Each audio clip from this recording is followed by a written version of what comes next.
গেলে এটা তো অনেক কয় এই যে আবার ফুল ছাড়তে দেখছস আবার ছাড়বো আবার হইব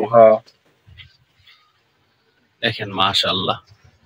হইছে অনেক হইছে মাশাআল্লাহ মাশাআল্লাহ এই উমর নিচে দাইতেছে আপা কাটি যাইব কি রে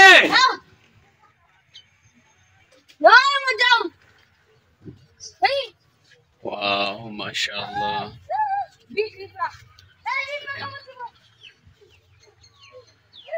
মোটামুটি ভালো ফলন হয়েছে সবাই দোয়া করবেন আল্লাহর নিয়ামত আসলে চুরি হয় না তো সেজন্য মূলত হইতেছে আর নাইলে চুর তো সে আছে দিকে তো আছেই কিন্তু আলহামদুলিল্লাহ সব ভালো চুর অবশ্য চুরি করে কি করবো তারাও বুঝে